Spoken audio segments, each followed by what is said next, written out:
If you have pain deep inside your knee joint, it might be a syndrome called patellofemoral pain syndrome. And really what that is it's a maltracking of your kneecap. So your kneecap is supposed to glide along your knee to help protect and support while you're moving, like climbing stairs or just walking your dog, so to speak. But what can happen over time is that patella starts to maltrack. It means just going over to one side or the other. And some of the best exercises or stretches you can do are mobility stretches for your kneecap. So in this video, I've got 3 simple mobility stretches for your kneecap to help solve patellofemoral pain syndrome. So stick with me.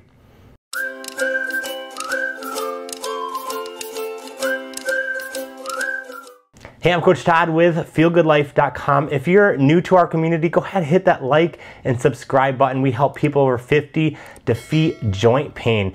And in this video, I'm going to teach you these 3 simple mobility stretches that you can do for your kneecap to help with PFPS. So stick with me. All right, so here I am on the floor, and really the only reason is because you have to have your knees straight. So you could be up on a bed or a couch, but you'd want to place say a pillow, a rolled up towel, something along underneath your heel to make that knee straight. Because if your knee is bent like this, your kneecap doesn't glide, right? It's designed to stay in place when your knee is bent. When your knee is fully locked out and straight, you can see this gliding of my kneecap.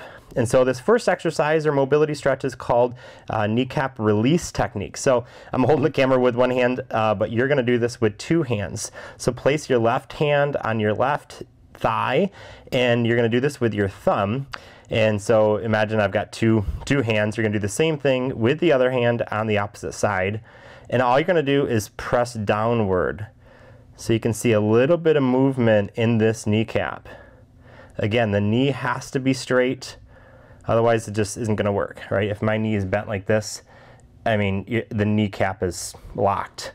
And so you're going to press downward 5 to 6 times. You can see it's just a little bit of gliding motion, just like this. So you do that 5 times, and then you can go to the side, press. You can feel that kneecap float. Now, if you don't get a ton of movement, that's okay. You just want to do gentle presses. Go to full range of motion without causing pain by your kneecap. This is the patella release technique. So I go laterally and then downward, or this is actually upward, but my thumb is on the downward place of my kneecap.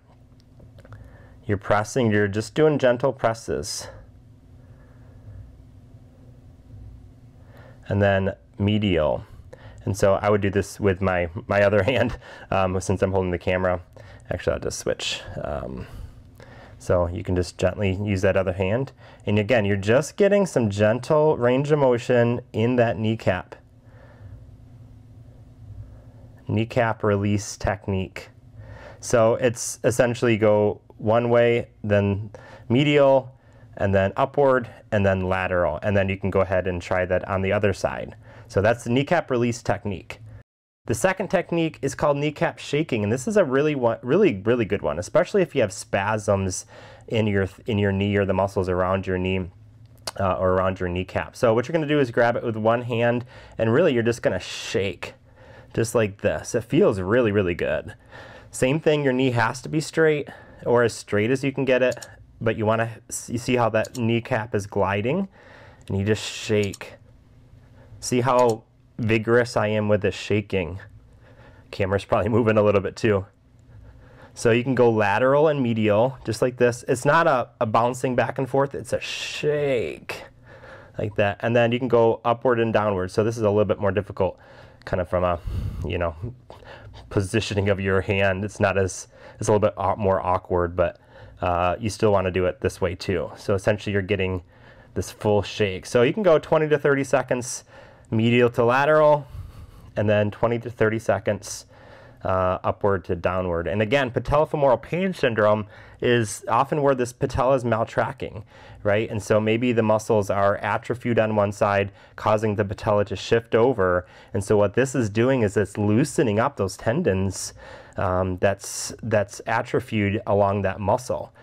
That shaking, patella shaking technique. Just like that.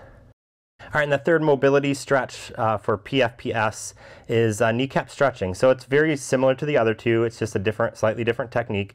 You're gonna place both thumbs, both hands right on the superior portion of the kneecap, on the top portion, and you're just gonna press downward and hold it for 20 to 30 seconds. You're gonna feel, it's not like a normal stretch. You're not feeling this crazy intense stretch, which you probably wouldn't want to anyways, but you can just press gently. As long as you're getting that kneecap to full range of motion, it's getting a stretch. You don't need to push too hard, but you can hold it for 20 to 30 seconds. Then same thing, come over on that lateral side, your thumb's right at that edge or the blade of the kneecap. You can feel it. It's essentially like a circle, right? And then you push over, you can see that kneecap move. And you hold it for 20 to 30 seconds. You can go down and then push up. This kind of slides a little bit, but so you can kind of cup your thumb around it and just push. Sometimes with this portion of it, you want to have a little bit of downward pressure and then push up so that the kneecap doesn't float over. 20 to 30 seconds, and then same thing on the medial side, pushing laterally. 20 to 30 seconds, and then you can go ahead and shift to the other side. So that stretch is called the kneecap stretch or the patella stretch technique. All right, well, those are 3 simple mobility stretches that you can do to help pain that's associated with patellofemoral pain syndrome. Hope you enjoyed this video. Again, you can do that once a day, twice a day, even 3 times a day, and without any issues. Make sure to be gentle with your kneecap while you're doing those stretches. But again, I'm Coach Todd. If you are not part of the Feel Good Life community, go ahead, hit that like button and subscribe to our channel. It would mean the world to us, and we really enjoy helping people over 50 live a life that's free from joint pain. So thanks so much for joining me, and I'll see you in the next video.